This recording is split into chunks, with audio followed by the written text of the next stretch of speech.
You saw him, right, Socks? Yeah, trash. Yeah. George, you're gonna film Bruce. you're gonna film you testing it and then do a video on it, aren't you? Yes, I am. Good man. Getting tabled. Getting tabled. Getting tabled. Getting tabled. Getting tabled. With the Bruce, the Yang, and Captain Socks.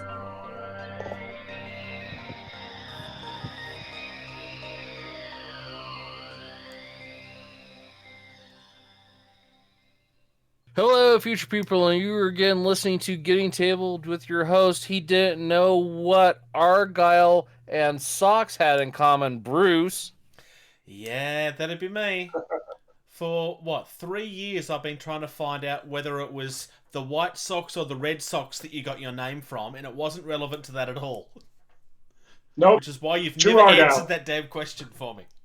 That's right. If you don't know what Argyle Yeah, is, because awesome pattern. yeah, we were Come on, having a Bruce. discussion. Like you were gone, or you had already gotten off, and we were talking about something, and I was just like, "Yeah, Argyle Socks," and Bruce was like, "What? What do you mean? I thought it was after one of the baseball teams." No. Yeah. And of course, beside me here, we also have Major Socks, the world's worst sea-level He-Man villain. Oh, thanks, Bruce. I appreciate it. Come on, you tell me that it doesn't sound like a hero name from a villain name from He-Man. It's better than what you said, Captain Slippers or whatever it is on my birthday, so I appreciate it. You're welcome. Hey, I think I said don't have any major problems on your birthday. Yeah, at least, no. so. I asked that he had a majorly happy birthday. It's good. Even So- the page wished you a happy birthday. I know that. I saw that. I posted multiple times. You should be grateful. I am. I feel a little loved. Just a little. Who are you? On to the news? Yeah, I don't let's know. get Dissidence. On to the news. More noteworthy information, especially about recent or important events. All right. We're starting off with Bruce, Games. tell us about some recent and important events. Well, we're starting with Games Workshop, because they never have any news to talk about all the time, constantly, forever. Because So God our forbid whole anybody actually waits podcast. 5 seconds to look at anything else. So at 3 o'clock this morning, for my time, they have finally done a preview of their incoming box Dominion. It's looking that this is going to be very similar to the box that they released for the start of 40k with the Necrons and the Space Marines. So this is the same thing, but for Age of Sigmar, and obviously that means we have Sigmarites, and we've got brand new Orcs. This is a huge box set. I think it's worth noting, we've already seen all of the Stormcast models, pretty much, but all of these Orcs are new. This is what the people coming from the swamps thing was all about. So it wasn't the Firmia, it wasn't Skaven, it was never the Skaven. I still don't understand how anybody thought it was the Skaven. I have a feeling... Now, I actually quite like these models, but I suspect that these are going to be Marmite, because they have gone in a completely different direction. They look far more traditional Orky to me. They kind of have a feel of being inspired from the very early Orcs from Warhammer 40 Fantasy Battle. Maybe not so much the hero on the giant dog thingy. But the rest of them, I mean, they definitely look Orcish. They look like they fit. But I there's love nothing the silly little about these at all. goblin-like dude with the cauldron. Sitting in the cauldron cooking himself. Yeah, I do like that as well. Yeah, that one's pretty cool. I like this. I will say I like some of the alternate heads. Yeah, some of the alternate heads they got for the Sigmarites, Yep. I agree. think are pretty Yeah. fantastic as well. let me scroll back up. It's the it's hard to describe. It's holding the staff rod thing in the left hand, and the Yeah. alternate is just the smooth white head they've got there. Mm-hmm. Yeah, with mask. That looks really cool. Yeah. The only negative thing I'll say based about off the mask of, you know, is the mask makes me think of the elves that they've been doing. I'd want to paint mine a different color, personally. my other little complaint is that they're showing heads and skin on the Sigmarites, which when the faction was first released back in the day, there was no flesh on the Sigmarites. They were just, you know, walking they suits of started doing armor. that ages ago. And like it was just like, what's under that? Yeah, I like the whole, you know, hey, what are these? Are these, you know, like ethereal beings or what, you know, like what were they, you know? Now it's like, oh, they're flesh and blood. That's lame. The first thing that actually caught my eye, and this is great on, you know, the marketing and graphics design people. That box is so eye-catching. Oh yeah, agreed. We have no idea what this is going to cost yet, by the way. My prediction is $180. I suspect it's going to be the same price as the box from last year, yeah. I have it sitting right there and I can't think of the damn name of it. The one that everybody scalped. Oh, Indominus box? Indominus, thank you. No. Yes, no, the Indominus, you're right, yep. Is it Indominus? Yeah. I think this is genuinely going to be a very good box set. Personally, I really like the Orcs. The Orcs definitely seem to be a Marmite, though. People are either loving them or hating them. There doesn't seem to be much of a middle ground. For some reason, there's a lot of people that are going, how are these Orcs? They don't look like Orcs. And I think it's because they're all serious, and traditional Orcs have all been all silly. That changed with the that changed ages ago too, because we've already got the savage, not the savage Orcs, the ones in the bright yellow armor as well. Iron Jaws. Yeah, so that they were very, very clearly trying to go for a different feel with the Orcs here. So these look more humanoid. They have more of an Urukai look with a less pronounced jaw and chin. Yeah, I think that's probably where a lot of people are poo-pooing on them, is they look more human than Orcs have looked in the past. Also, they Dude in the Cauldron is totally a goblin. He's not an Orc. Yeah. Who isn't an Orc? The guy in the cauldron. The guy in the cauldron. Oh yeah, but he's the best. He's totally a goblin. He kind of reminds me of the creepy yellow guy in Sin City. If you've seen Sin City. That ages tries to ago. kidnap Jessica Alba. It's terrible. Down like that Stormstrike chariot down below, even further. Yes, so we've also got... there's also Hobgoblins, you'll notice, too. They're not calling them Hobgoblins. They're Hobgrots. But they're Hobgoblins. And yes, we've got previews of what's coming after Dominion. Which is this cool little guy. Yeah, that chariot is pretty cool. And the chariot is brilliant. But I don't think it's as good as the giant. Yeah, that giant was... Or the kill bow? Yeah. I don't know if I would be hit by that bow, that ballista. Oh, no, I don't want to be hit by the ballista. Hell no.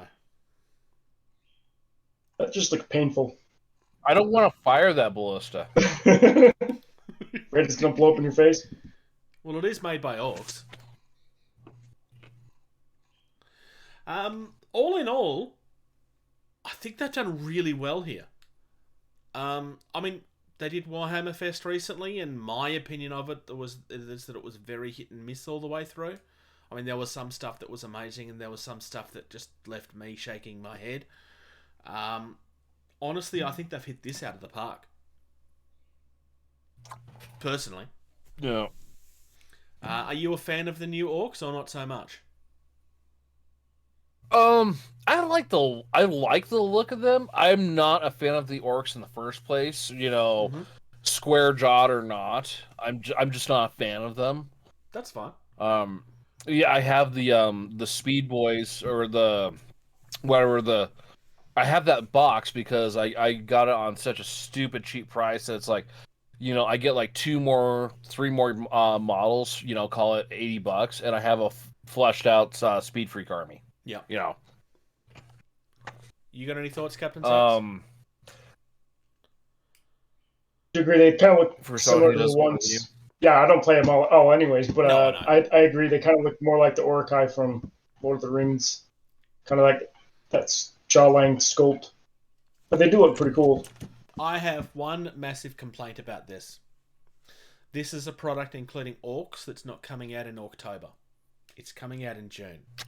Games Workshop, you're not even following your own law. It's supposed to be October. What are you doing? Of all complaints to have against them, that is probably the best one to have against them. It's supposed to be October. You're not wrong. They had their chance and they've just ruined it.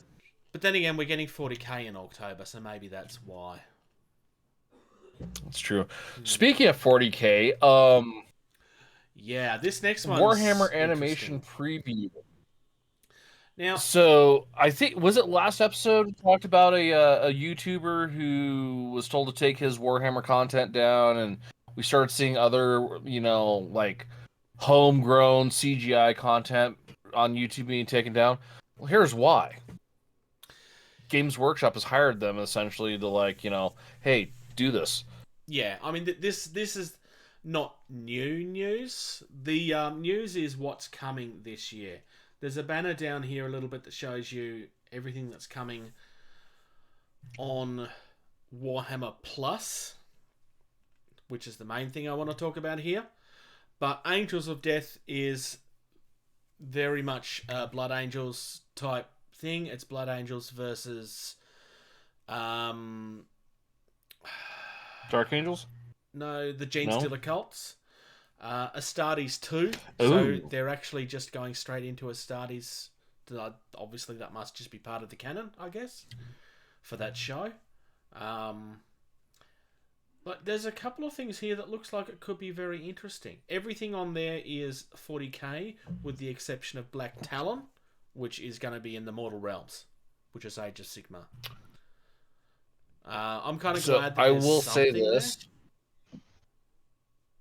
Yeah. Yeah, I think to gloss over Age of Sigmar intellectual properties is total mistake.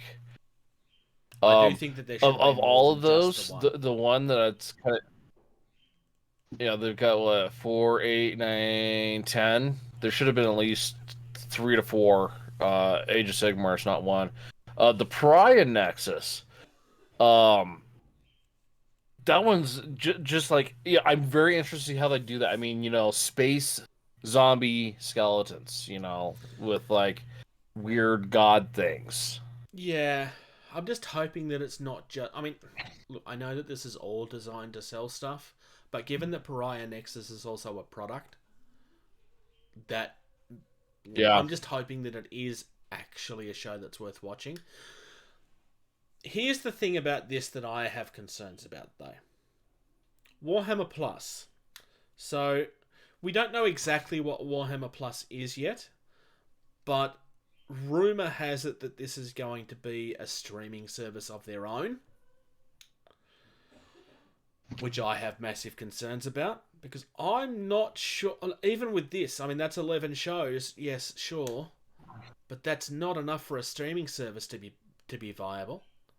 And they only have one other piece of content that I know about that's their own, which is the Space Marine movie that most people don't like. Yeah. I actually enjoy it, but I understand. Yeah. If it's a paid service, they're going to have problems. I was going to say, typically with streaming services, Of all the streaming services that I have set up and used, with the exception of YouTube, because YouTube is YouTube, all of them are a paid sub service. Yeah. Crackle is the only one I've ever seen where it's like, what, you don't have to pay for this? And there's some actually like halfway decent stuff on there. I don't know what Crackle Especially if you're into anime. It's a Sony streaming service. It is free with ads.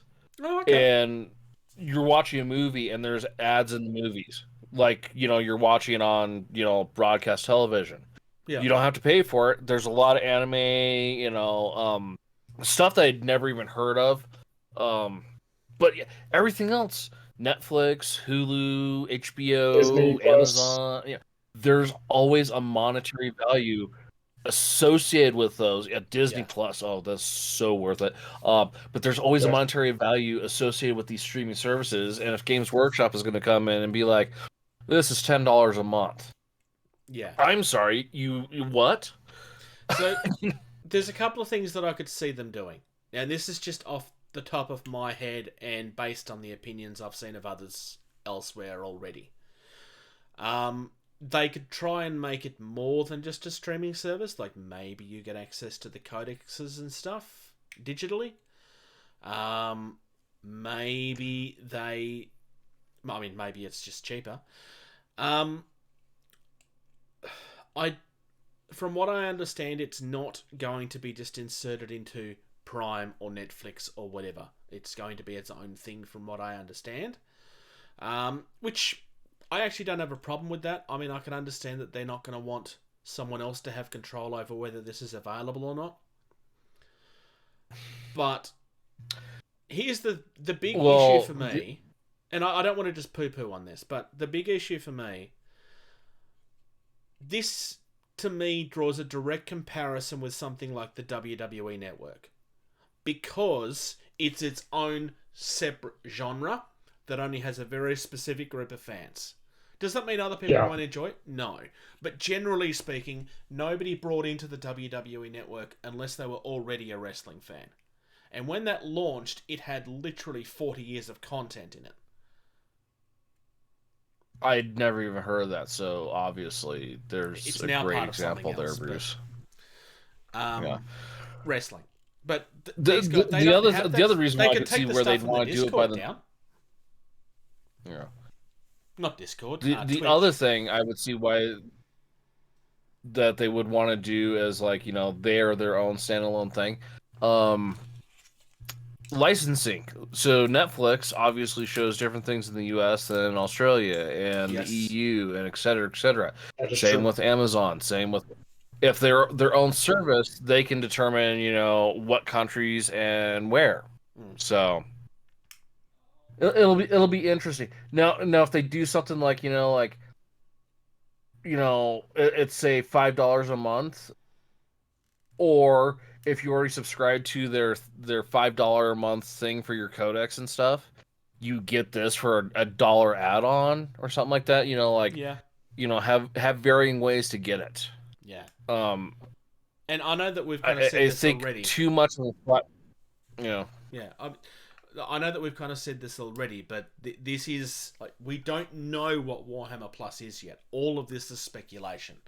So it could turn out that Warhammer Plus is their own thing and that it's really cheap, or that it is going to be inserted into somebody else's service or something. Like all of my concerns could be completely unfounded, but we won't know that until the end of June or early July. I don't remember the date that was thrown out there. I mean, we will find out. But given our track record on guessing stuff, if they're smart, they do it as a $2 channel subscription add-on with Amazon worldwide, and it's part of your Prime subscription stuff. I'd probably pay for it at $2. At least until I finish watching stuff. Well, then they don't have infrastructure. Tell me a country that doesn't have Amazon. North Korea doesn't count. Well, yeah. I mean, this is potentially something... I mean, most of these series look like they're going to be really good. The animation quality in them is great. Some of them are you will love or hate them. I mean, not everybody loves the black and white art style, with the exception of the red in Angels of Death, but it is what it is. I'm definitely very interested to see what happens here, but certainly not going to be an auto for me. It's going to very much depend on how this release happens. I don't even know if I'll check it out, considering how little time I have to do anything. It seems like to do anything these days. Sounds like me. Right? Yeah. Next, this we've talked about this these guys before, the Black Site Studios. Yep. Their horror board game. Yep, which I am going to be buying. Okay. What? Yeah, I know, right? That's such a shock. I've already said it once. Okay. So, they have got a new starter set. So this has changed since we last looked at it. The first thing you'll notice, George, is that the big cabin is no longer in the starter set. Well, it's going to be available as a separate thing. The big thing that was the bit that kept on. No, well, that was the bit that they kept on having trouble kind of keeping stock for the game. And for anybody that was living internationally, it pretty much doubled the price. Really expensive. It just ruined it. There's a few people from Australia that have been commenting. I was not one of them, just for the record. That I really want to buy this game, but I can't because it's costing me 2 or 3 times the price in postage. And apparently somebody from the company's from Australia and had been frustrated about that for a while themselves. So they've got a lighter version of the starter set, but it comes with a few extras as well. So it comes with a couple of card packs that you used to have to buy separately. You've got brand new tokens here. You'll notice that the MDF knife is gone. There's no talk yet as to whether that's going to be available separately or not. I'm kind of hoping that it is, but that's potentially a postage issue too, potentially, in some places. All in all, I mean, obviously it's slightly cheaper as well, but all in all, I do think this is going to be a really nice set. I kind of just wanted to touch on this very quickly because it is a change from what we had announced originally. Everything else is the same. It's still the same characters. It's still the same multi-part killer kit. Mine is still going to be Jason Voorhees. It's not Jason Voorhees. No, but mine is going to be Jason. It's Jason Voorhees from Wish.com. It's Jason Voorhees from Wish.com. Sure. Moving on though, we have a new expansion coming, which is called Dark Hearts. This is a sinister character expansion, and just in case you wasn't sure about that, just have a look at the minis. These are just like the most wholesome looking minis you've ever seen. Like that it's the twins from definitely not creepy. Shiny. The lady is definitely not creepy. Those twins are not the creepiest looking twins you've ever seen from The Shining. The Shining, thank you. Everything in there is really creepy. But these are actually heroes that you get to play with, which is really weird. I kind of like it. Or you get to play as the creepy twins? You get to play as the creepy twins. I love this so much. I think George just got sold. Well, I'll touch base on that in hobby time. So, I think that's. I'm wondering how that works. So, like, is there an event that triggers in the game, and someone gets randomly selected to start playing as this, or like? Oh, that would be a really cool game mechanic. the first person that dies at random to the serial killer then becomes a serial killer and is going after and killing all the other people. Well, these aren't Kind of like a betrayal on the House of the Hill almost. Well, yeah, actually, that works. There's multiple characters that you can use in this, and this is not the first expansion of characters that you can use. They each have their own abilities and skills to kind of change the game up a little bit. These will be very similar. I don't know what their skills will be yet, obviously, because they're not revealed yet. I suspect that their creepy nature is going to play into their skills to some extent. But I guess time will tell. I do kind of like the idea of a betrayal in the game there somewhere. That could potentially break it, though. But I do like this idea. I mean, in saying that, there's also nothing that says that you can't just take one of these characters and just say, hey, this is the killer this game. Like, right. There's nothing that says, like, what about those creepy twins? Sorry, Scream, killer. Yeah. Sorry, I'm out of habit again. I'm going through their terrain stuff again, just because their terrain is so amazing. Oh yeah. The cabin is not up yet, but it will be at some stage. Well, I just found an apartment complex that's 3 stories. Yep. No, 4 stories. And each story, like... Oh, God, their stuff is amazing. Yeah. While George just drools... flat out amazing. While George drools, we're going to talk about some space elf terrain. We have some... I've already got that pulled up, too. Yep, so there's some Sci-Fi Gothic terrain that's coming out from TTCombat. This was released this weekend. So this is the first expansion for the Space Elves. Very much not Eldar. I really love the look of some of this. There are, like, there's... the generators?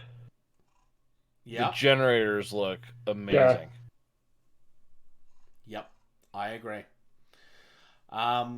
Very much space elf feeling. They've got the fins and everything right. See, this is how, if you want to do something in 40k, this is how you do it. You make it feel like it belongs, but you very much make it your own thing. This is not taken straight out of 40k, but it feels like it belongs there. That's how you do alternate stuff. No idea who worked on this, so I'm just going to say, hey Lewis, tell them we love it. If it was you, then ignore that. We'll just poo-poo. We'll talk to you on.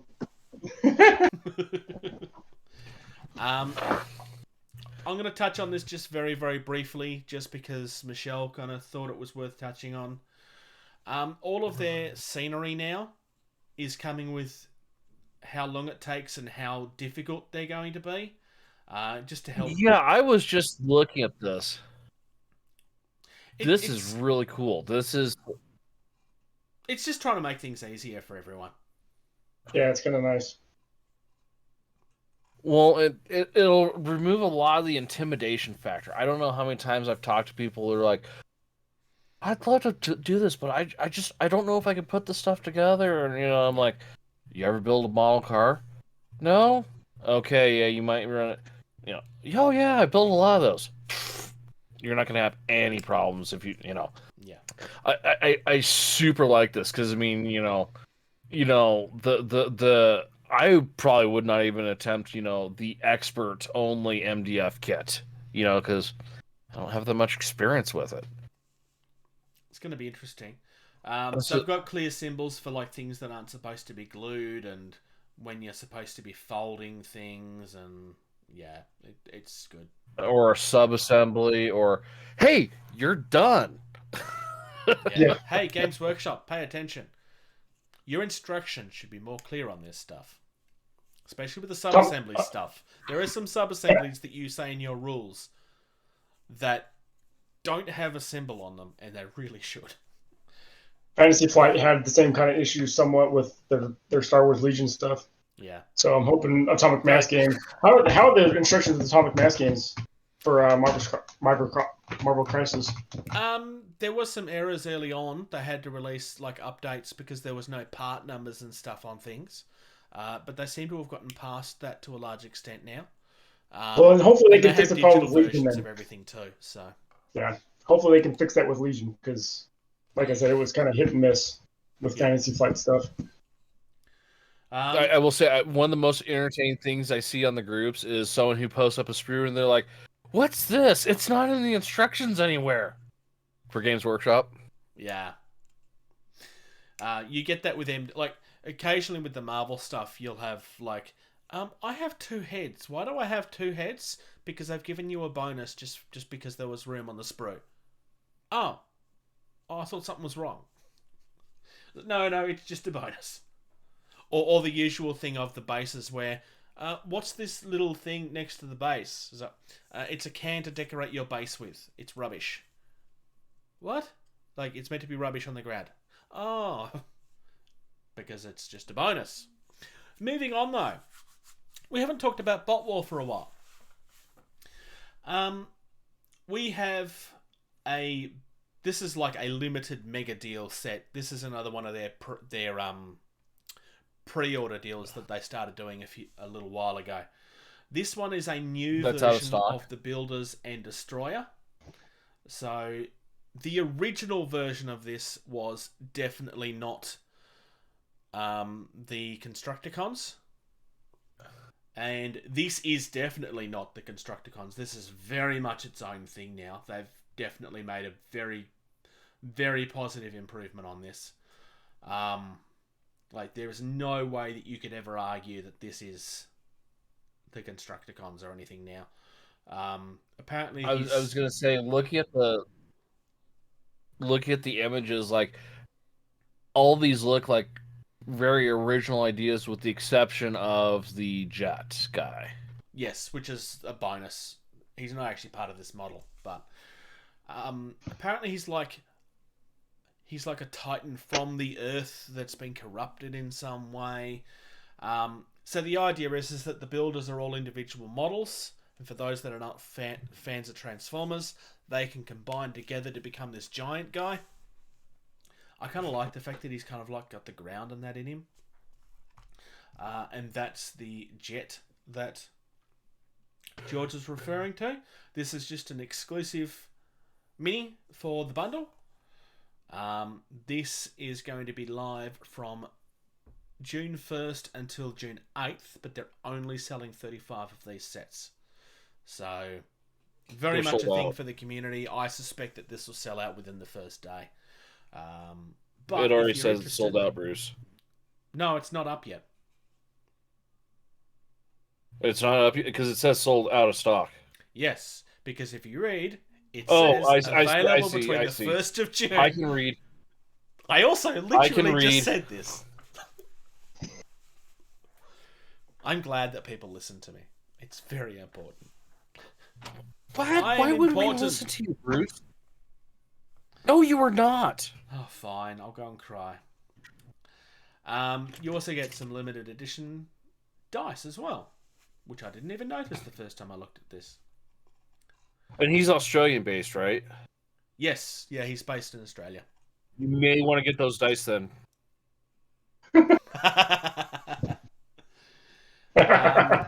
So yeah, this is all resin as well. It's going to be a black resin. All of his resin stuff is coming coloured. Ooh. Yeah.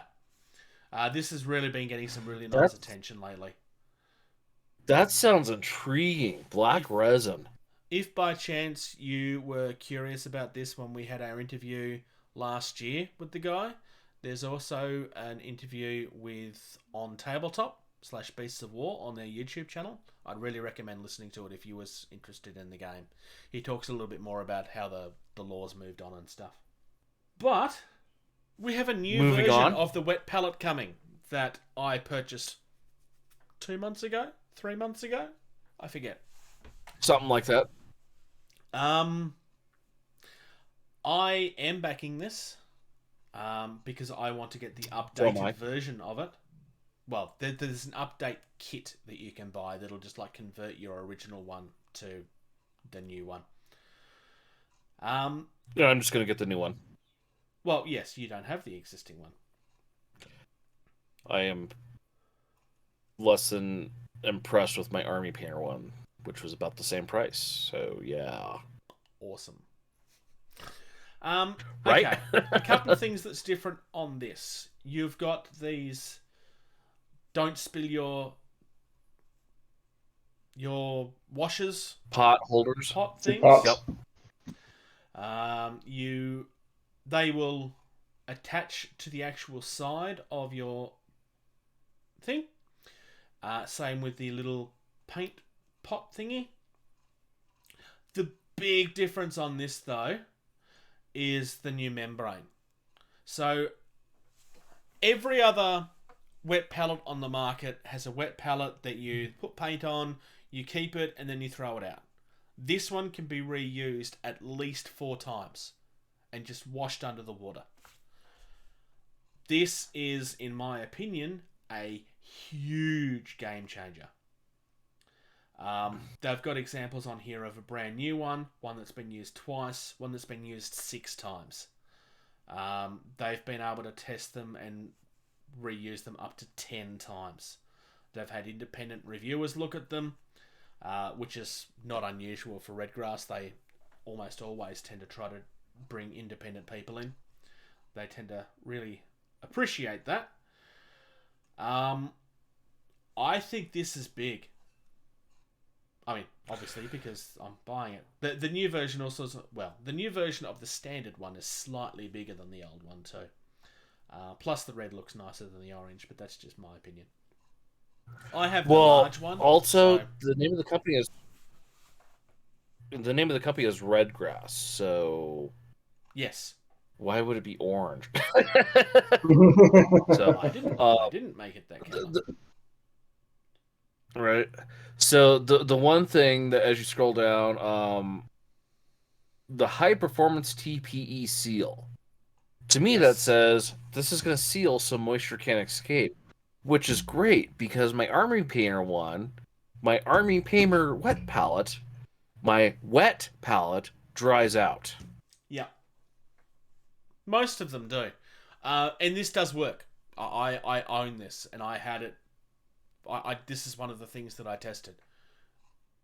It actually does hold the wetness. It's really, really good. The only thing I would possibly say about this is that I'm hoping that the final version of the pot holders are not 3D printed like that one clearly is. These are obviously prototypes, Yes. so Yeah. I would assume they're going to be, injection molded for the. And that's the other thing I really like about these two is like, so if you get the wavy and the pot holder, it's like you can have them on there lengthwise or shortwise or like on a corner from each other or the wavy as they call it, is designed to also hold the brush with the tip of the brush is over the wet palette instead of like wherever and like you getting paint on stuff or on your table, or you have to stick it in the water for the time being, and then you have to redo everything. You can set down, do something, pick it back up, and go. I mean, it's obvious when a company takes the time to design something for hobby, to design a good product, and these guys have gone above and beyond taking the time to design a good product. Yeah. On the subject, I got a of wet the palette because it's like independent reviewers. Yeah. So what sort of no-name people are we getting here? We're not. We've got Ungar Haraldes, pretty much the #1 name in the entire hobby. There's a lot of people here I don't know. Hobbyist Girl I've come across.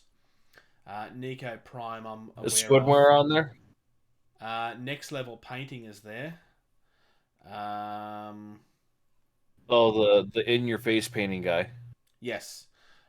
Eccentric Order of Gamers. Like, there's a lot of big names here. Like, they haven't just cheaped out and got people that'll just say anything they want.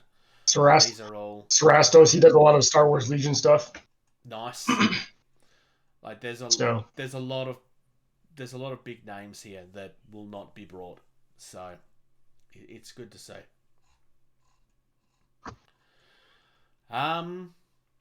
Yeah, look, if you don't have a wet palette, I'd highly recommend having a look at this. If you do have a wet palette that you think is crap, I'd highly recommend having a look at this.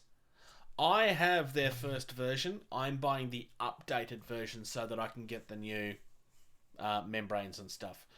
So I definitely recommend checking this out at some point within the next 10 days. So when you hear this, in theory, like when it's first available, you can listen. You'll know about this. Yeah. Yep. I came across something that looks really, really cool. Unfortunately, it's not an army of gorillas, but it is an army of bears, and I think that's very, very close and no less awesome. So this is done by Mears right Images. off the, Yes? right off the bat, do you know what this reminds me of? The No. Pandarians from the World of Warcraft Mists of Pandaria expansion. Okay, yeah. I do know what you're referring to. I've just noticed for some reason there's a human amongst them. I don't quite get why there's a human amongst them. But anyway. She hates other humans and is living with bear people? Possibly. Or she's there to domesticate them? Maybe. These are resin minis. What we're looking at on the video version is just a bundle that you can purchase that's on pre-order. And you get it significantly cheaper. That's like less than 50%. That's insane. Or alternatively, you can buy them all separate. Because of course you can. But, yeah. Because what if you want, like, two humans to domesticate them? I really love the idea of an army of bears that are intelligent and actually, like, bears are already intimidating enough. Could you imagine if one had the brain of, like, an actual humanoid? I'm just thinking, like, I almost want to. I would love to see, like, an Age of Sigmar army like this. There's a reason why I But, want somebody like, to make the gorillas. Or the others. Yeah, I mean, I think this would be an amazingly fun faction. And it'd have to be some ridiculous thing where it's like, high point cost per model. Like small armies that can just, like, really tear stuff up. I think this is just wow. Well, yeah, already like 60 mil bases, 80 mil bases. I mean, yeah, these are. Yeah, these things are huge. Yeah. And they'd be stupid easy to paint too. Just like, the washers will do all the work. Base coat, dry brush, 3. A little bit of do some dry brushing, paint the weapon, a little detail, and you're done. Paint some of them up in different colors to represent different types of bears. If you want to go even further with it, like, it would be really easy to make polar bears, right? Or even the useless pandas. Yeah. I love this. It's just so cool. It's really cool, guys. Okay. It is. So someone needs to take the time and write, like, based off, like, this base size and whatnot, like the hit points, move stats, and everything, and then based off the type of weapons, like, how they hit and everything, just so you can, like, go buy something like this and import it into whatever game your friends play. Be like, I got bears.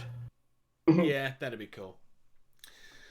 But Bears shall versus Battletoads. Shall we focus on something else? Indie. Definition. Independent. Type. Slang word. Jargon. All right. This week, we are looking...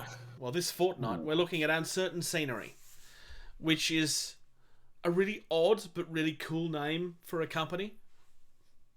I don't know. There's just something about that name I really like.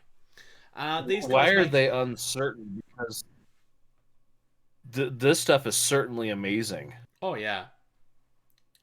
So, Uncertain Scenery are an MDF terrain company. They make game board systems as well as regular buildings and stuff. I'm going to just concentrate on the 28mm scale stuff today because that's most of the games that we focus on. I've just gone into the boards at the moment, so you could use these to actually make your actual gaming board.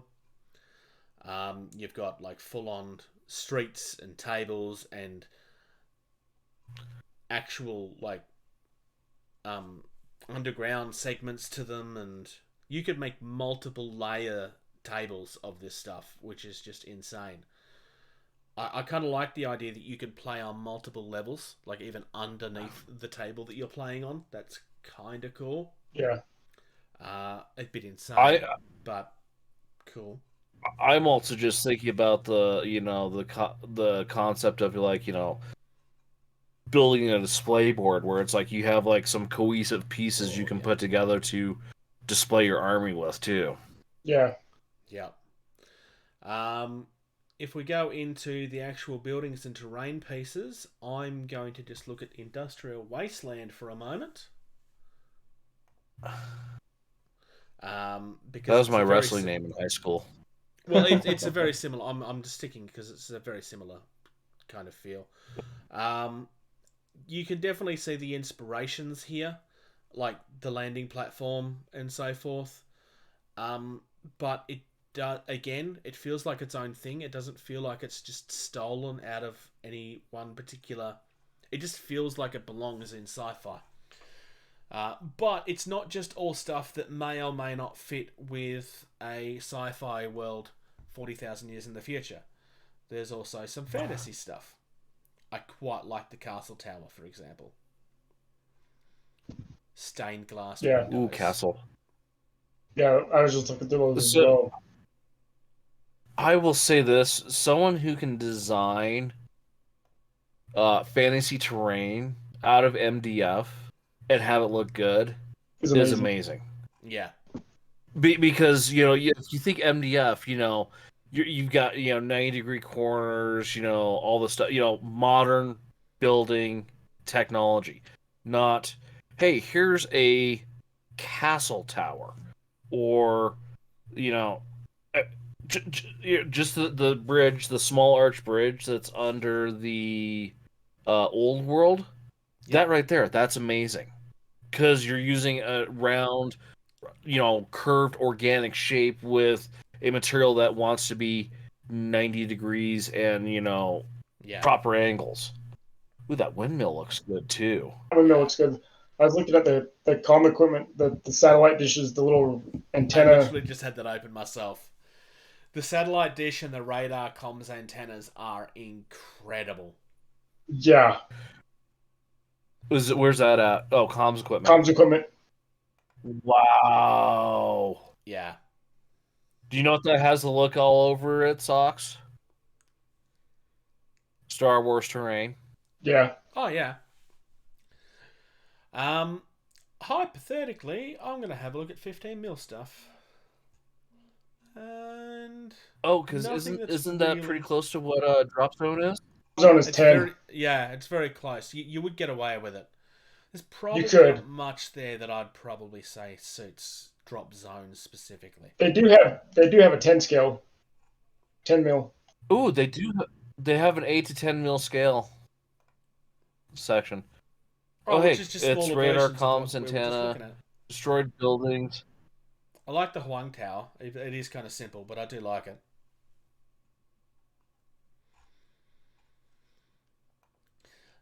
And So yeah, in the boards, they have very similar looking boards, but for the 8 and 10 mil. Yep. So in theory, this sounds like it's like, well, if I want to sell stuff at multiple sizes, I'll just do this. yeah, just As someone that's watched someone Scale try it to down. do that, scaling stuff down is actually a lot harder than people think it is. So there has to have been a lot of time that's gone into this. I love the sunken motorway on page 2, actually. I came across these guys a couple of weeks ago. Where you at on that? 8 to 10 mil. 8 to 10 mil under modular game board systems. Page 2. It does look nice. I'm on it too. I've only got one page for 8 to 10 mil. Oh, it's because I'm in the... You're probably in a full view. There we go. Orcs. There we go. Now I'm in it. Oh, yeah. Oh, yeah. 8 to 10 mil road board bundle, 4 foot by 4 foot. If you go to Perfect page scale Dude, for how 2, can you not just... under page 2, there's a sunken motorway. And a sunken motorway with bridge. Yeah. That sounds like the yes of somebody that can't find it. Yeah. Yeah, I found it. Well, I was just looking at the very first thing is the 4 foot by 4 foot bundle. That's 185 pounds. That's a drop zone board right there. Oh, crap. Yeah, it is. I went straight past that. Right? Nice. And with it being all modular, Mm. so many different options that you could build your board with. Yep. That's actually not a bad price for 4x4. No, Or not MDF. at all. They do also have your usual yeah, and all plate the- racks and stuff.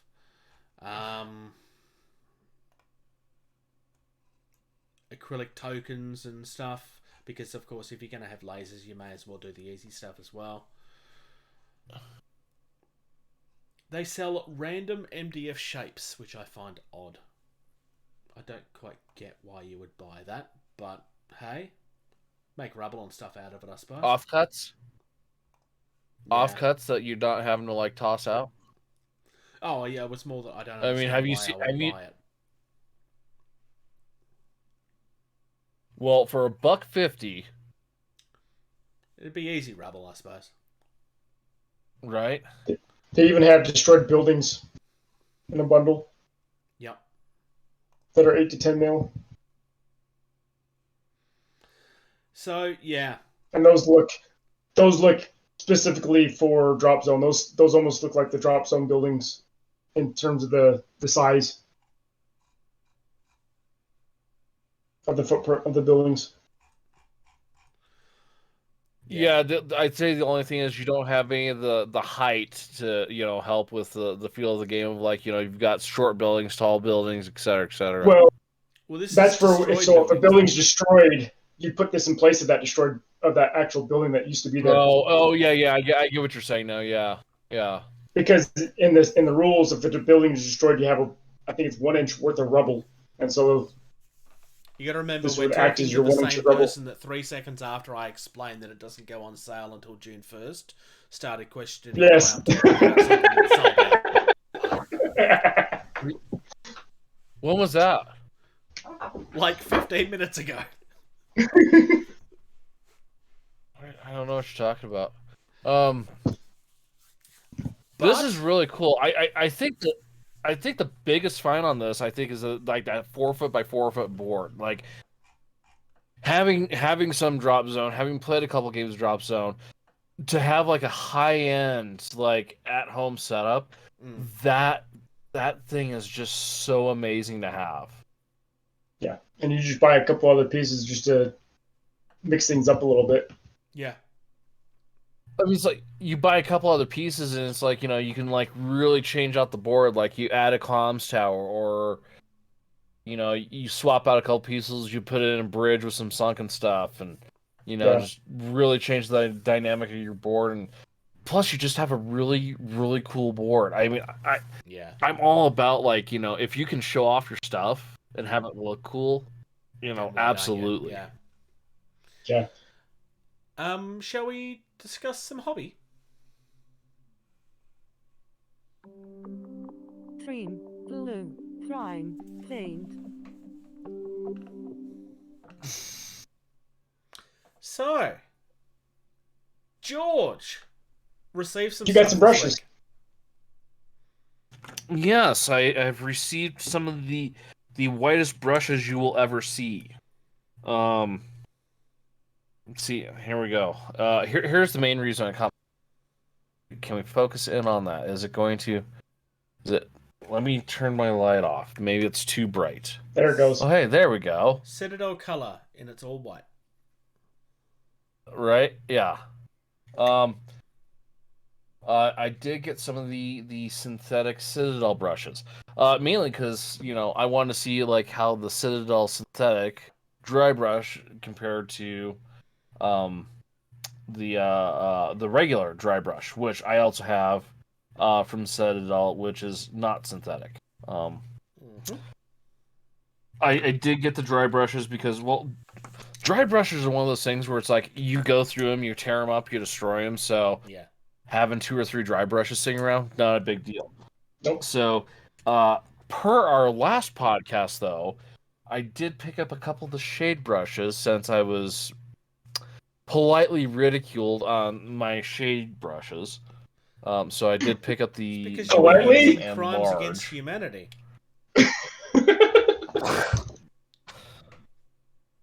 Hey, they work for me. Imagine what I can do if if the brush does make a difference. So what you're saying is that you're going to complete all of your dots this time, George. Oh, yeah, I think No, I'm so. not going to be working on the dots.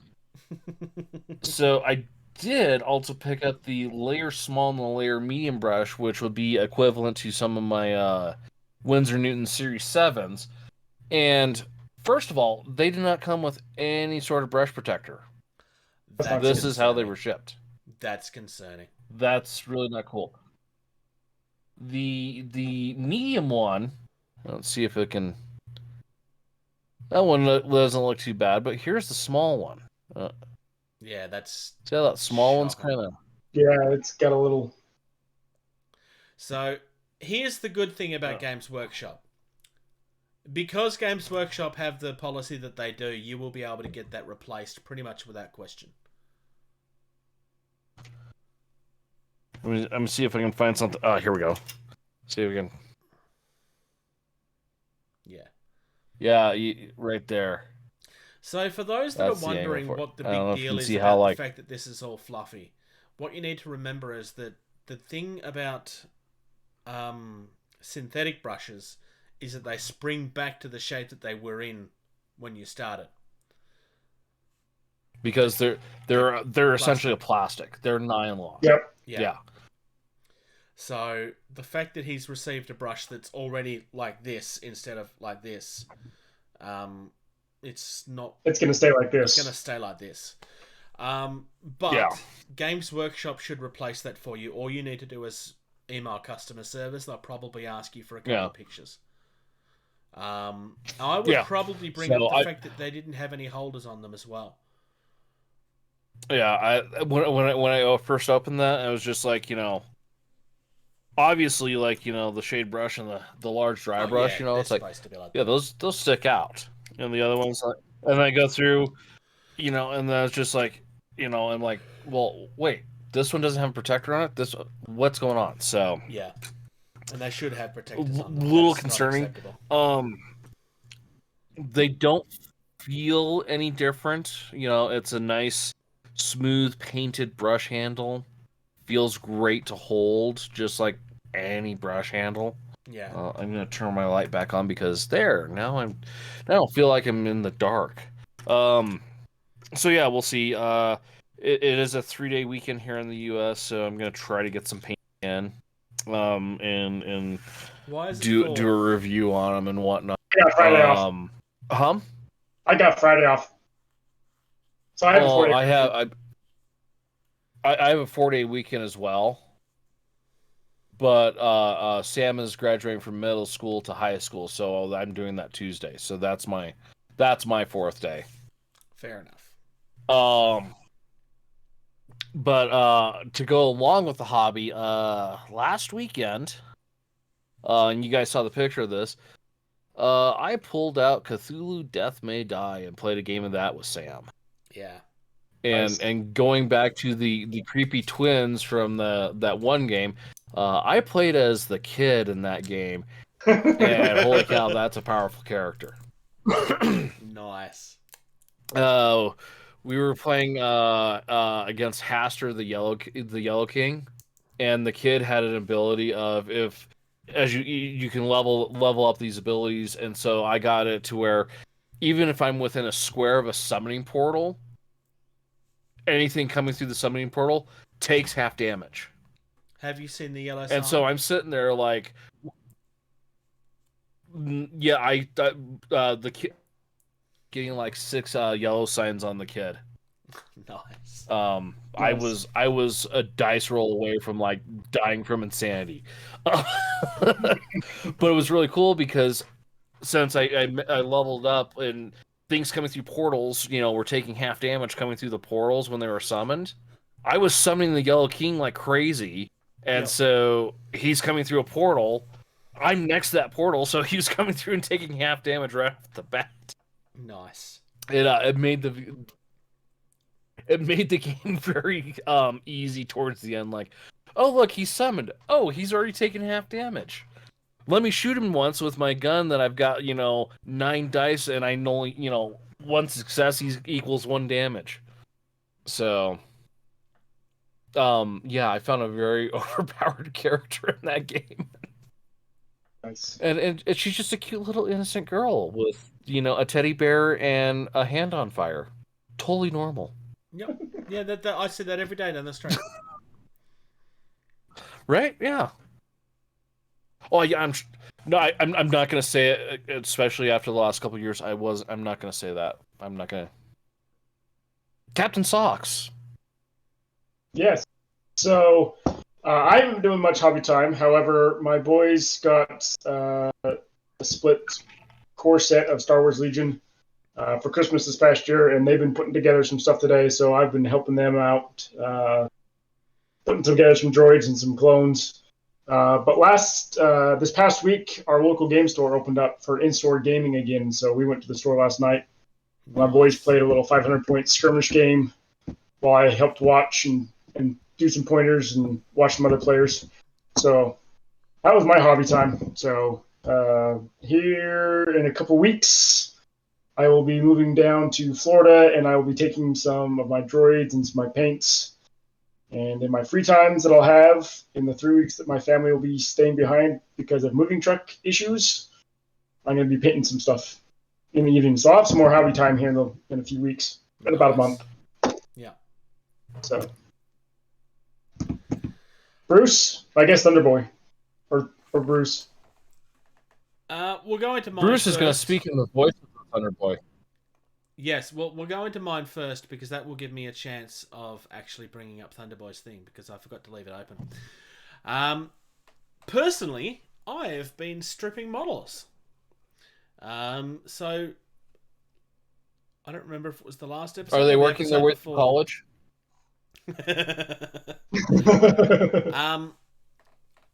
I had been using a paint thinner to do it last time, like a very strong, don't get it on your skin or your skin will fall off type thinner. And I shouldn't have done it inside. I really shouldn't have done it inside, but I did. No. Yeah, I know. But I wanted to try the Dettol. That's right. It's getting cold for you safer. this time of year now, huh? What was that? Sorry. I was gonna say it's getting colder for you this right now, so you don't want to be outside doing stuff as much. No, and yes, it is getting cold. It's still cold right now. What is it? 60 degrees. 60 degrees? I'd be like dead.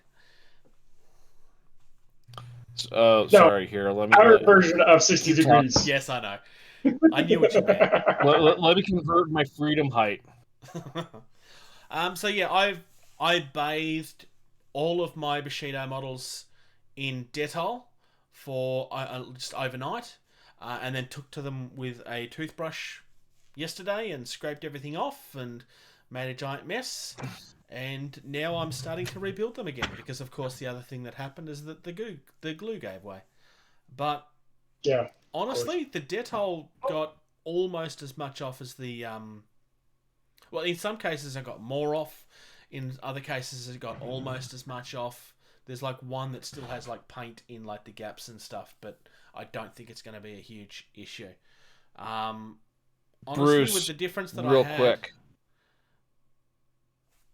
Sorry, yes. I haven't used them. I found them, but I'll see if I can find a link and send them what these are called to you. These are like 5 times stiffer than toothbrushes. Yes, the toothbrush I had was a very soft one. It was the first time I was using it since I brought it. But like all in all, like the benefit of the thinner is that I could just hold it and then just paint the paint off. Like literally, you're dipping it in the thinner, and then you're literally just so it's a lot easier. But the fumes You're really unpainting got to me. Yes. So Dettol does take longer, but once it's been soaking overnight, it's no harder to get off. I mean, you're just sitting here doing this forever, which is annoying, but it worked. Yeah. So that's kind of been the only hobby I've had a chance to get done. No. I had a hobby weekend last weekend with some friends, actually, come to think of it. What did I actually do? Other than talk a lot. I was painting something. I don't remember what it was. I painted something. I don't remember what it was. So, Thunderboy played in a Dropfleet Commander tabletop simulator tournament, and he won the weakest link by essentially copying something I would have done in a game. So, Thunderboy, I'm very upset that you're copying my strategies. He blew up a Perth and then caught 9 other ships within the 6-inch distortion bubble, meaning that they all took D6 damage with no saves allowed. Clearly he's been stealing my ideas, and by my ideas I mean my curses. He says that... Because that's the only time you can roll 6s. Yep. Yeah, the only time I roll 6s is when I don't want to. So he rolled a 6 to crit to the final result, then a 5 and a 5 for the second crit, and then a 6 for the explosion and a 6 for the explosion effect. And yeah, he took out 9 ships. There is a listing somewhere of everything that he took out, which I will find as well. So he wanted to thank Chris Visser for organising the tournament. This is the same guy that organised the previous tournament that we spoke about.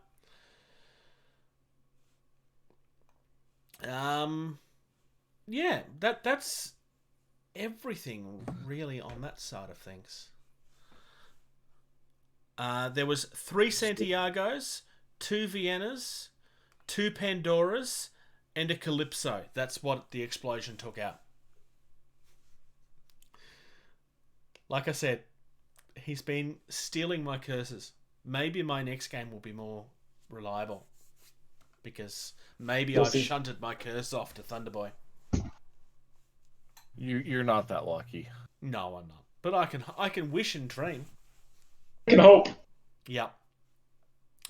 Shall we have some game talk? How's the saying go? Wish in one hand, crap in the other. See which one fills up faster. Have you ever heard that one, Bruce? No, that's a new one. Oh. I think you should press the I'm button. glad I could teach that to you. This button? Talk nerdy to me. Alright. So, last time we were covering Dropfleet Commander, we spoke about the battle cruisers. Since then, we've got more battle cruisers come out. So we're going to continue talking about battle cruisers. I was going to say. So last episode we had battle cruisers get released. We spoke about them in the news. But we were covering Drop Zone Commander that episode. That's why we're covering it today.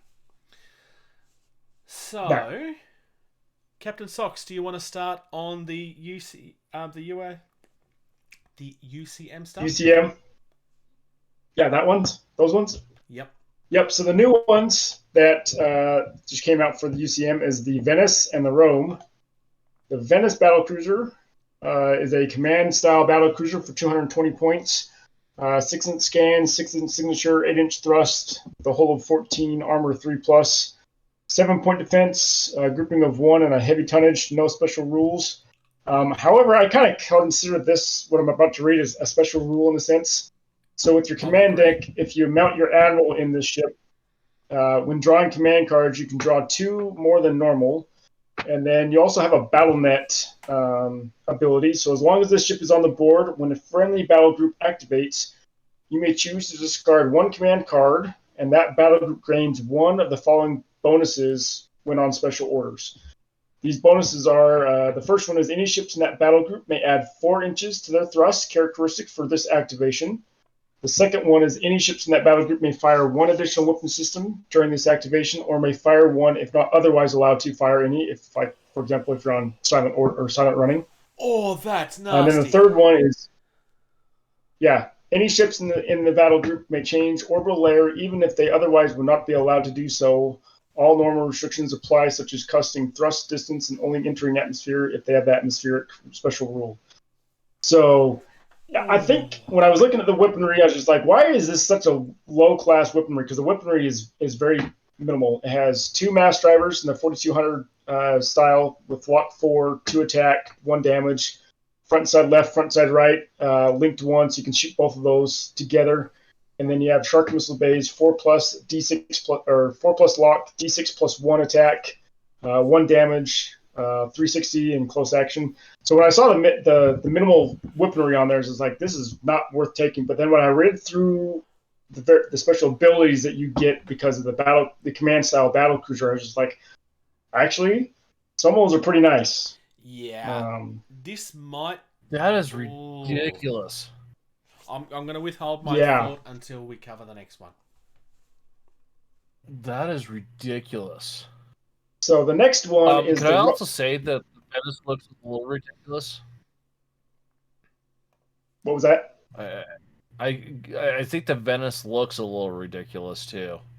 Yeah, I don't really like the look of the model. I have to agree. It looks, having that hole in the center of it, it just looks weird with all those command or the comm antennas sticking out underneath. I agree. What if you're on the middle of the top and you get to the middle of the bottom? I understand that they should be hanging down and like that, but they could almost put those on the top row instead of having that underside with the hole in the middle. Yeah, you're not going to get me to argue with you on that. Yeah. And then we've got the Rome as well. Yep, so the Rome is 170 points, so 50 points cheaper than the Venice.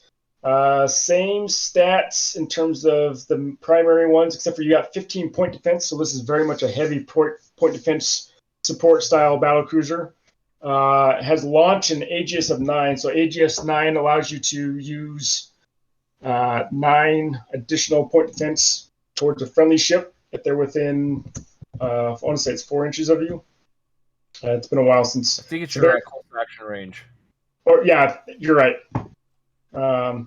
So it has the same style mass drivers at 4200 as the Venice with a lock 4, 2 attack, 1 damage front side left and right with linked 1. And then shark missile bays, 4+, D6 plus 1, 1 damage each on those, close action. And then it has 2 heavy torpedoes with a limited 1 shot. So 2 torpedoes on both sides, 1 on each side of the ship with the launch of 1 for those. So pretty good support battle cruiser, I would call it. Yeah. Especially with all that point defense and the AGS 9. But then you got the heavy torpedoes to pack a punch. Yep. So the heavy that one time in the game. 9-inch thrust. They've got a lock value of 2+, an attack of 4, and a damage of 4. That's potentially nuts. Yeah. So what were you going to say? If I had to pick between the two, I'd have to pick the Venice over the realm though. That Venice with that special ability. Yeah. That is for like do that like in the first 2 turns. That is nuts. Because 4 I inches think the extra Venice thrust. might be a must-take. In all honesty, I don't see how you can't take that. It's just too... especially with how slow the UCM are. But it's too good not to have in your list. The support that now allows the fleet. UCM to get up to speed with the Scourge and the Shaltari. Yeah. Yeah, that's... And correct me if I'm wrong, it's the a little first of ridiculous. the like overly like support command barge type things. We haven't really had anything like that yet. No. I don't think not with like to that level or extent. I mean, most of the support stuff has been like little frigates. Yeah. Yeah. Nothing like, Yeah, because we've had the Jakarta, which is a Aegis style frigate. You had the PHR version, which deflected locks. You had the scan one that the UCM had to ping ships. So yeah, you're right, George. They've all been frigate style size support ships. This is the first even heavy tonnage size ship that's very much a support ship. Yeah, because the Shaltari's support ship, even the Opal, is a frigate. So yeah, that's right. So on the Scourge side of things, we're starting with the Scourge Shadow. 205 points. It's got a 6-inch scan, 8-inch signature, 10-inch thrust, 14 hull. It's got an armor of 4+, 8-point defense, grouping of 1, and it's a heavy tonnage. It's not special at all. And that means that this is giving up all of your stealth options that their previous battle cruisers did have. battle cruisers. That's true. true. Yes. That's true. And for that, you get a Megatron Lash, possibly the best name for a weapon I've heard in a long time, because Megatron is an awesome character, and screw you if you don't agree. Death to Optimus Prime. Sorry. It doesn't have a lock value. Your Decepticon propaganda is not appreciated. All hail Megatron. Megatron has 4 attacks. He does 1 damage, and it's a front narrow. Mauler B. I've got to double check what the Mauler... Can you look up what the Mauler does again? I've forgotten. Mauler is where your lock value is the armor of your opponent that you're shooting at. Yes, that's right. And it does have Scald. You've also got an Oculus Beam Array. It's 3+ lock. 2 attacks, 2 damage front. It's also got Scald. And Plasma Tempest, 3+, 2d6 plus 4. It's actually quite a nice one. 1 damage that is nice. Side, and it's close action with Scald. The big thing, however, is that it's got 4 launch. So, first thing, there's an error on this page. Because it should have launch in its special rules for the ship, and it doesn't. Sorry, Lewis, got to point it out. I expect that they will be fixing things like that soon. Moving on, we also have the Umbra, which is a weird name. So, this is also a battlecruiser, 195 points. Exactly the same stats. Yep, literally exactly the same. Still nothing special apart from something very similar. Oculus Booster. At the end of this ship's activation, pick 1 enemy ship anywhere within its front arc in line of sight. Place an Oculus Booster token next to that ship. A ship may have only 1 Oculus Booster token. You may remove the Oculus Booster token when the ship's group is targeted by a single friendly ship. If so, the firing group gains the following bonus against every ship in that group in coherency with the ship token. Sorry, with the token ship for that firing action.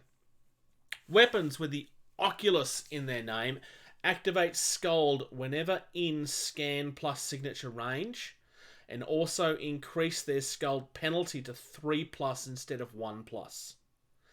If unused, Oculus booster tokens are removed during the roundup phase.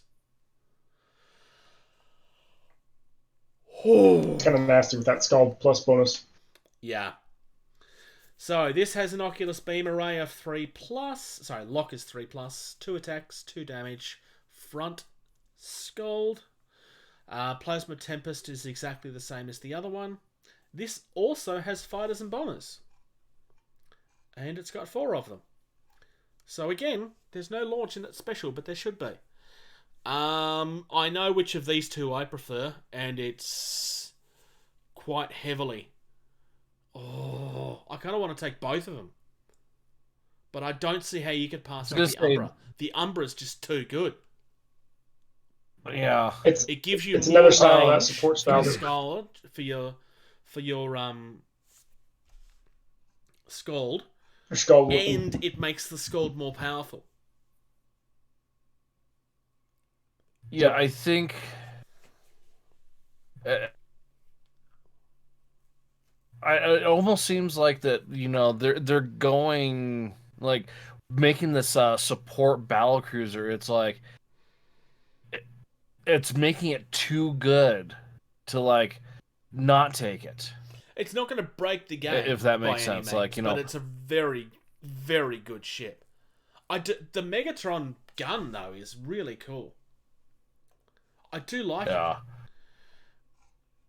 but I just don't see. So I will say this though: you could take both, but it's a lot of points to take both. Yeah. The Umbra gets modified. Are you familiar with Babylon 5 by any chance? I am familiar with it. Yes. Are you familiar with? I'm slightly disappointed the Scourge Shadow doesn't look like one of the Shadow ships from Babylon 5. They would get sued for that. They can't do that.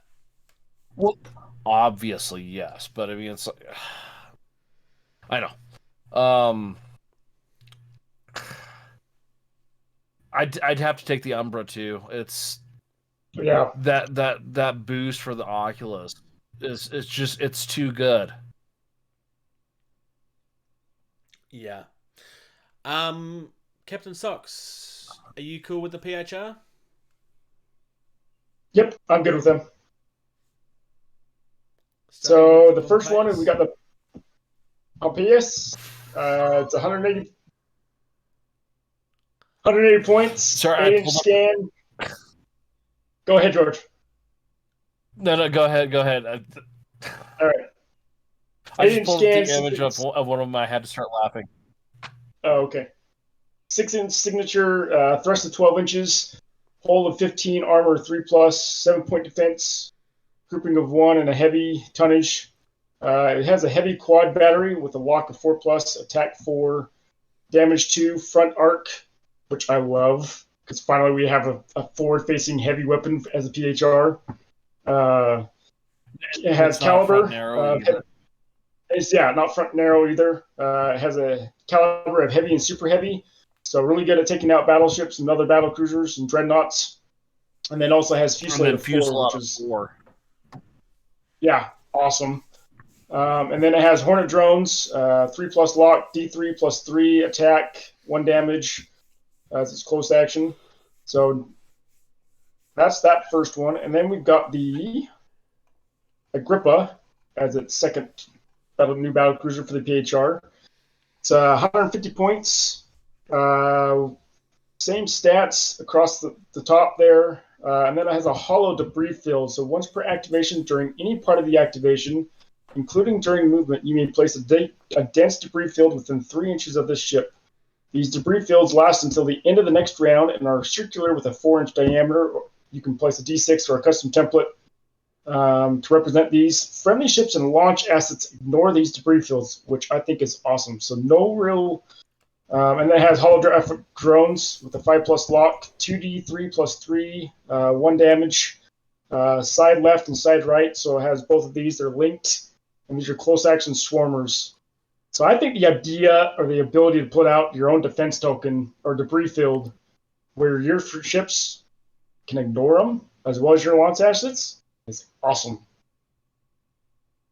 Because then So you're having to. why I was laughing when I pulled the ship up, the side pod where the holographic drones come out, you got the 2 little silver things, which are the eyes, and then you have a big underbite jaw going on the side of the Okay, yeah, ship. I can't unsee that now. Yeah. That's I pulled that up and I saw that and I was just like ISG ship. That's why I was laughing like I was 12. Oh, Gotcha. Because that's all. I'm not sure that you're That's 12, pretty George. cool. I'm not sure you're that old. Like, I mean, I know you're a lot older, but like 8 maybe. 8 crayons. Yep. Oh. This is really cool as far as like using this in conjunction with stuff to protect an asset you're trying to get up the board. Yeah. Using Not just this, that, but then allowing to your own protect an friendly- asset that you're trying to get to protect a ship that you're trying to get into a side arc to unload. A dreadnought or a troop Also, ship. I think, yeah, I think these PHR battle cruisers look really good. Yep. If Right. you compare them to first gen and second gen battle cruisers, these look so much better, so much way better. Yeah, I have to go with the Agrippa, I think. Oh, it's the Agrippa hands down for me. Hands down. Yeah, I think Captain Socks. I would Manager take might be both. disagreeing though. Oh, you like both? Okay. I like both because how many ships in the PHR have huge heavy weapons that are forward facing? Oh yes, yes. I Other mean, than I'm the not saying battleships, that the I other was one. gonna Other than the battleship with dreadnoughts, none of them. Because I got twin lasers and I got a small little mass driver turret on the front of some of them, and a burn through Yeah. laser on Yes. the majority of them. If I'm not bringing in a battle cruiser or a battleship or a dreadnought, I don't have heavy forward facing weapons. I'm not hating the on the other one. Pompeios- I just the Agrippa is must take, and even more must. No, I take agree than with that. everything else we've Agrippa, you covered have so to take. Yeah, I 'cause just that ability to there's I just think it's so like the like it's so in line with the PHR of like, you know, their dreadnought has, you know, the huge bombardment ship of like, hey, you can wipe a sector out. Hey, this ship you can throw up a fake debris field. This one you can like add ages to stuff. This one you can you know, it's like they have like little cool things like, I want to do this game, and oh, we'll throw in a little bit of this. You know, like, we're the Scourge, we have Scald. Have you heard of Scald? Yeah. We When heard you we're in like range, Scald, it takes so we've minus given 1. some Yeah. Scald to your Scald so you can Scald while you Scald. Right. This is like, hey, you can put up a debris field here. You can put up a debris field around a ship. It's a 4 Because it's a friendly ship. Oh. Yeah. Oh. Hold the 4-inch phone. diameter. Put a debris field around an opponent's ship. Ooh. Then they take damage on their activation. But it's gotta be- Yeah. Yeah. It says place a Yes. dense debris field within 3 of this ship.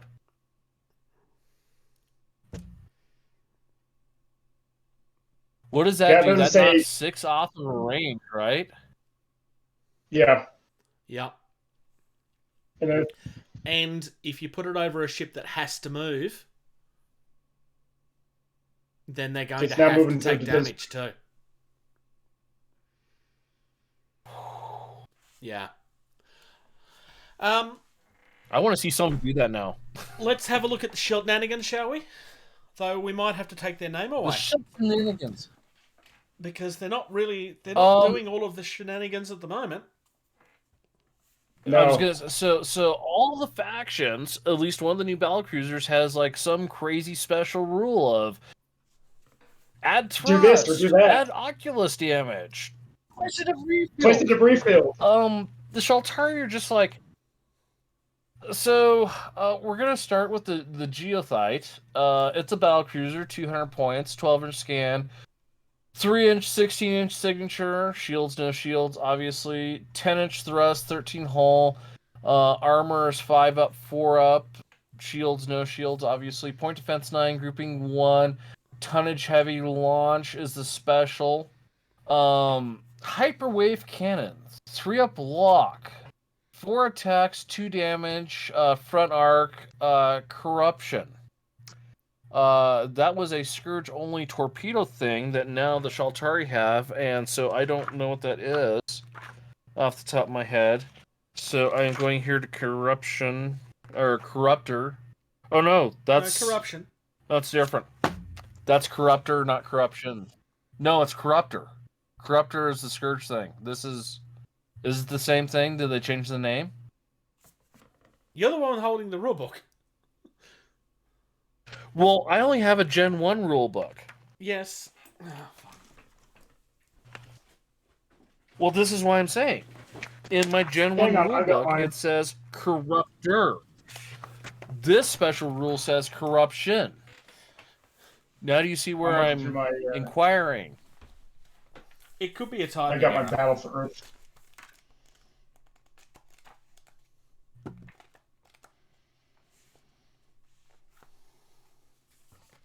I suspect that it's a typing error. Okay, so if it is, then it is the same character that is on the Scourge torpedoes, which causes ongoing damage. Ships take a critical hit from a corruptor weapon. Also suffers equivalent fire crippling damage effect, although in this case no additional damage is caused immediately. In addition, at the end of each subsequent activation by the corrupted ship, roll 1d6 for each point of hull it has remaining. Roll of 6 causes another fire effect to break out. This effect continues for the rest of the game and is not eliminated even if damage control efforts succeed in extinguishing all of the flames. So that's pretty cool. Yeah. What's really cool is it's your traditional Shaltari 3-up lock with at least 12 inches of range. With 4 attacks, 2 damage each. So, statistically, you're looking at 4 saved damage, or 4 damage you get a save on, 4 damage you don't get a save on. Statistically speaking. Yeah. Or wait, no. 3 up, 4 up. Okay, so, you got your 1 and 2, so yeah. So at least 1 that, possibly 1, 2 that you can roll save on, 1 that's going to be a crit. On average, in theory, then. Ish. Give or take. That's pretty cool. Load fighters and bombers of 4. That's cool. Shaltari fighters and bombers suck, so... Okay. Moving on. The Hematites. This is a battlecruiser, also 200 points. Yeah, 200 points. Same stats, 12, 3, 16, 10, 13, 5, 4, 9, blah, blah, blah. No special. This one has a quad thermal lance cannon. Lock of 2 up, 4 attacks, 1 damage, front narrow arc, burn through. I didn't talk about the close action on the other one. That's clearly another error. Yeah, yep. There's no burn through rating. So, you can burn through for forever there, George. They both have. Ooh, what? That would be broken as. Yeah, it would be. Especially on a 2-up. Yeah, I know. 2-up. I'm going to go back and find the original article. I suspect that it's a typing error. They both have Harpoon Cascade, which is 4+, 3 attacks, 1 damage, front, side, rear, close action. No bombers. Yeah. Both. I give it to the Geothite because it has corruption. Unless that it has like a burn through 8 or something like that for the other one. Just because it does have that corruption special rule. That weapon is set to do some serious damage with a lock of 3 up 4 attacks, 2 damage each. What's unique here is these are Shaltari battlecruisers that you don't have to weapons free spike the hell out of them to use the weapon systems effectively. All the other battlecruisers, to use all the weapons, you would have to use a weapons free. These guys only have 1 weapon system each. They're also the only faction that doesn't have a massive special rule for one of them, which I'm a little disappointed in. I'm not. They've got bloody, the hyperwave cannon. They don't need This any one. So I'm okay with that either. I'm sorry, you've got one of the most powerful weapons in the game. You can't have a special weapon. You can't have special rules as well. That's right. I mean, they do have distortion weapons. All the really cool stuff, weapons-wise, Shaltari has. I think for funds, they could have thrown like impel cannons on these guys too. Just for funds. Yes, because what they really need is more weapons. When it's an impel cannon. Already has the most powerful weapon in the game. Well, no, these ships do not have the most powerful weapon in the game because they're not a diamond. I don't know. With that corruptor, I have to give it to the Geothite. Yeah, the corruptor does make that pretty gnarly. Especially with Shaltari range. Oh my god. And then the one scenario where you get like additional scan range that Shaltari should not be allowed to play that scenario. No. Because it gives you, if you get both the comm stations, it gives you a scan range of like 18. The entire board. Or something stupid. Or, no. Pretty much the entire board. 17. Scan range 17. Yeah. I have to give it to the Geothite. That being said, so rule of cool, which is the coolest looking battlecruiser of these new battlecruisers? Coolest looking? Of all the battlecruisers, yeah. Rule of cool, which one's the coolest looking? That's actually really hard.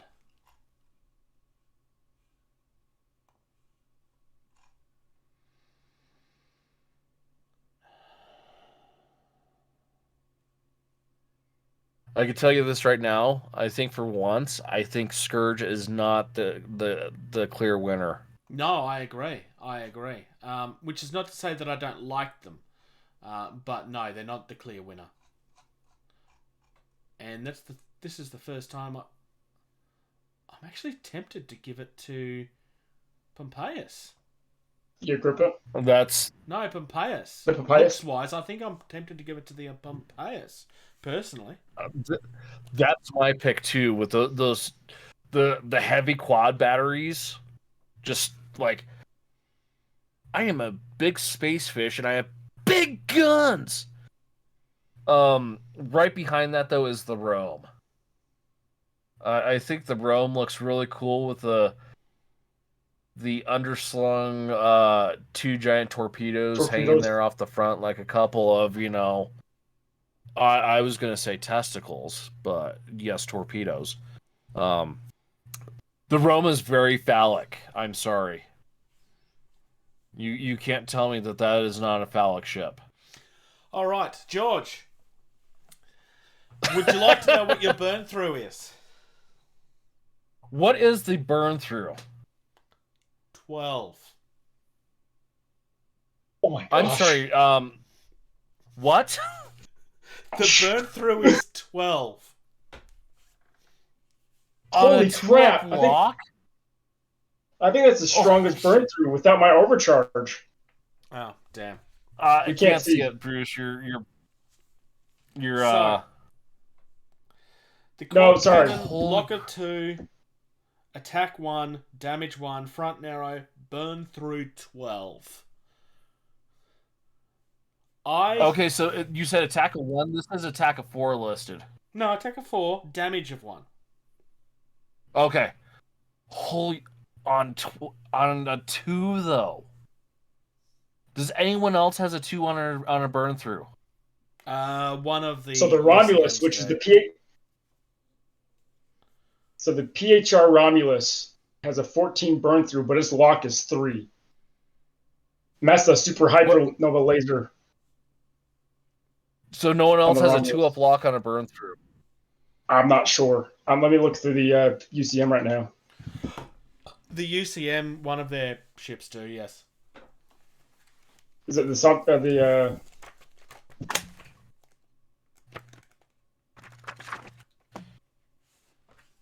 Avalon nothing burn else has through a- is 3. There's something else on this that I've just noticed. What did you just notice? On the St. Scourge Petersburg is ship- 3. There's another typing error on that. It's not Mauler B. It's Mauler 8. Oh, Okay. Works the same way as still burn not- through weapons, except that their lock number is equal to the armor. So that bit is right. But on top of everything else, the Shadow also has a burn through of 8. Oh. Okay, that's... So in my Gen 1 rulebook, everything I'm seeing for UCM is 3-up lock for a burn through. Yep, that's what I'm saying too. I believe one of the Dreadnoughts have a +2. I will double check. I could be wrong, but I could have sworn one of the Dreadnoughts had 2.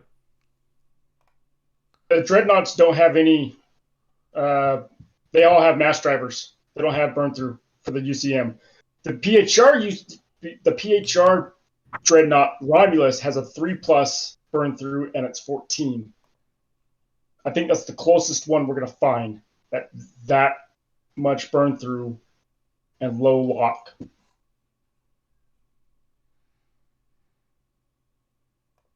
Yeah, I don't think... 3+. Okay, maybe I'm wrong. Step aside, Diamond. I think you've been replaced in just about every list. Because the Diamond also, I think, has Bloom, which gives it a spike. A spike. This doesn't. Yep. Nope. This is a And when single weapon system that you fire on 2-up, and unless you're Jason, the Bruce, Hi. you have a really good chance of just getting Of a crit critting. early and quick and just melting through a ship. All right, I went about 4 Agrippas when I faced one of your ships. Nope.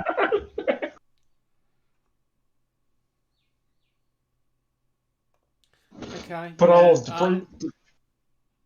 one of the battleships has a +3. You might be right.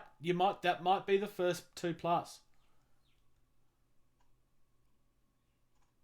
with 12 burn through. That's insane. Yeah, that has to get knocked down, in my opinion. That's got to be like a Or the 10 at points the have to be most, more. if not like an 8. I wouldn't drop it down. I would just make it more or expensive. 4 points.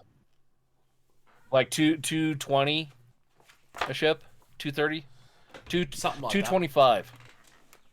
Because then 225, that puts you right at like 450 for 2 of those. And yeah. The coolest rule, though, I think belongs to the Venice. Yeah. That just does so much to... I'm going to do this, and we're going to all move 4 inches further. We're going to change an orbit player.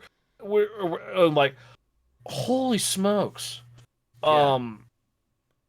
That ship, that rule is so amazing. I love it. This is what makes me jealous that my Shaltari new battlecruisers don't have a special rule.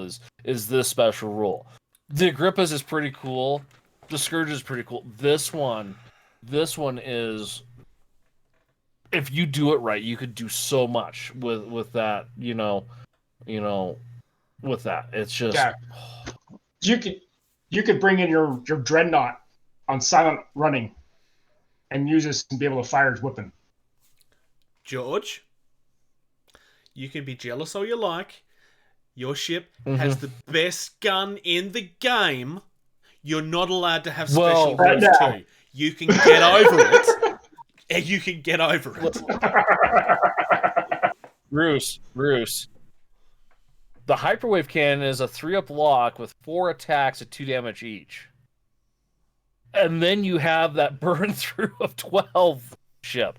That hematite, I would There's argue, a reason could you're not getting replace special rules. diamonds. And You're already broken. You don't need more rules. Yeah, the Shaltnanigans are still strong. Must take ship for any list. Best one. I think it's toss up between the Hematite and the Venice, or just for each faction. You which one of these do you have to take in a list, regardless of faction? Venice for its special rule, Hematite because you can melt through a ship. Neither. That's a tough call. Neither. Neither? No, because I still take the Pompeius. That's true. I still take the Pompeius is and good. where that lacks, I pick up with the rest of my fleet. That's fair. And actually, what was the Pompeius points wise? 180 points. 100. Oh, sorry, Dude, not the. you sorry, could take sorry, 3 sorry. of No, those. I'm wrong. It's not the You're Pompeius. talking the It's the Agrippa. other one. I'm talking about the Agrippa. The Agrippa? Yeah. Which is 150 points. 150 points, and I get to instantly defend all of my powerful stuff, throw you in the middle of a field. I get to make your job very, very difficult. Hold on a second.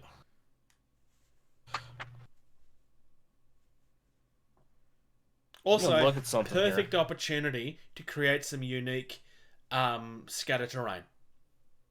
Just get some 4-inch bases and make your own dense debris fields. Debris fields. So Bruce. So George. Bruce and Socks, the Agrippa. Yep. Is 15 points cheaper than an Onyx heavy cruiser for the Shaltari. I think, unless the points on that change. That's a 165 point heavy heavy cruiser. I would argue that the Agrippa is a must take. I mean, there's a must take in every faction, but this is the must take of the game. I think you're right. Especially also, you got the. Well, especially when your friendly ships you the launch game's assets. not just about destroying things. This does a lot of things that helps the way that the meta works. Yeah. What I was trying to say is that the debris field, your opponent is going to have to shoot through it, which is going to decrease their lock value. Your ships across your board ignores that, so their lock value is going to stay the same. Yeah. When they're shooting through it, I think you're right, Bruce. And they can fly through it without taking any damage. Or that too. I can shoot at George, and George is going to have a lot of trouble shooting at me. It actually goes the other way for the very first time. Yeah. Hey, so quick question: if you're in a debris field, your fighters and bombers, when you launch your fighters to defend your ship, they take a penalty in a debris field. Yep. On defending your own ship, right? If you're PHR, best fighters and bombers in the game. You run this ship up at its 150 points. You throw some Aegis frigate gumption. You drop a debris field on a ship, launch fighters and bombers at it, you shoot the hell out of it, and it's stuck in a debris field. Its fighters and bombers are going to get whacked by this debris field, its shooting range is decreased by the debris field, and if they decide to move out of it, they're going to take damage. I think this is a great defensive thing, but I think with the right ballsy captain, this is a major offensive weapon too. Yeah. The thing I like about this is it potentially completely changes the game, but not in a way where everybody else is going to be going, well, that's not fair. Because nothing about this breaks things. It just makes... It means that you have to think a different way. And I like the fact that they've done something this cool without breaking everything else. Because it's a very hard balance. Take two of these. So, I'm definitely buying battle cruisers for my Scourge. I might need to buy both of them. Or just magnetize it, I suppose. Yeah. Hey, Bruce. I bet you Captain Socks gets like two of the other battle cruisers and like at least one or two of these. Is he buying them for the major? Yeah. Yes. Oh, hey! That's right, you're going to be major. That's a pay raise. You can buy more ships there, Socks. Yeah, I can. But I also got a higher mortgage payment, too, down in Florida. Well, you can treat yourself to some ships first. All right, moving on. Sounds good. Upcoming events? Yeah, let's do some upcoming events. At the apex of amazing. I forgot about that. So did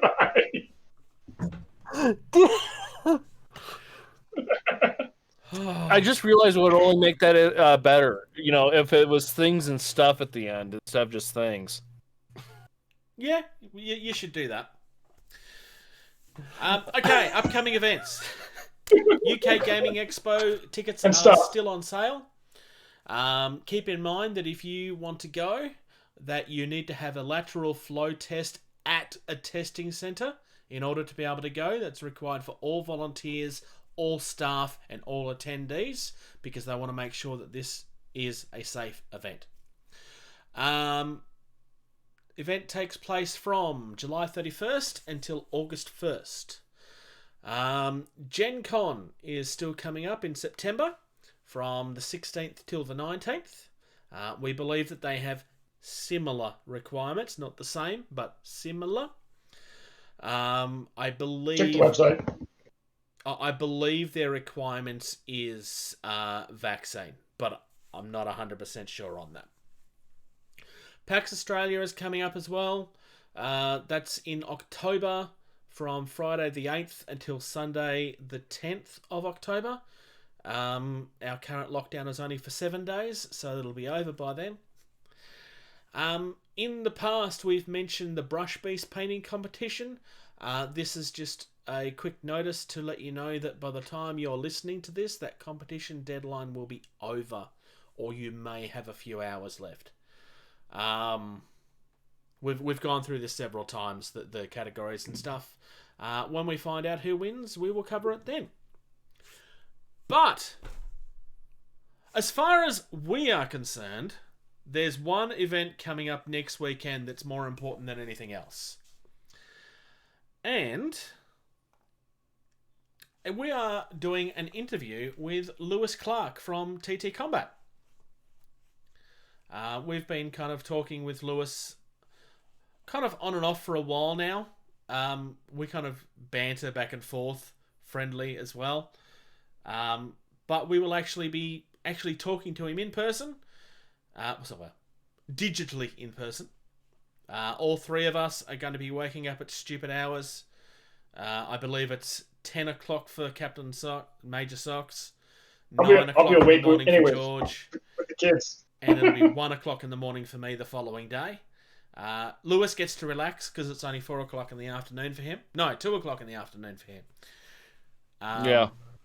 So, if you are listening to this and you have a question that you would like to ask of Lewis, remember, this is Lewis, not Louis, although they might be the same person, then you should reach out to us. Email us at gettingtabled@gmail.com, and we will get your question through to Lewis as part of the interview. You should be doing that before next weekend. Reach out to the team, give us your question. If by some chance people ask the same question, then the first person will be the one that gets the credit for asking the question. Any other thoughts before we move on from that point? I don't think so. Cool. Into the bumper then. What? No. Do you want to do that bumper? I was just gonna read it and not do that bumper and be Okay, be fine. lame because it's, If you enjoy us, we've already used it a few times. If you enjoy us, please support our Patreon. Patreon.com/gettingtabled. If you would like to keep in touch with us through social media, check out our Facebook, facebook.com/gettingtabled. You can look at our YouTube content by searching Getting Tabled. We are the first 10 to 15 results. I've already given you our email address, gettingtabled@gmail.com. Twitter and Instagram are @gettingtabled. And all of our content can be found on our website, which is gettingtabled.weebly.com. So much better than the original one. Except now you just said that, so now I'll take that and then I'll play that, and you can just be so much better than the original one every time.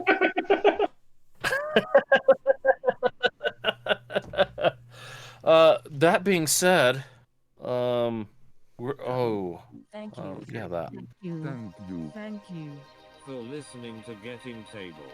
Music used in this podcast was created by Eric Matthias at soundimage.org.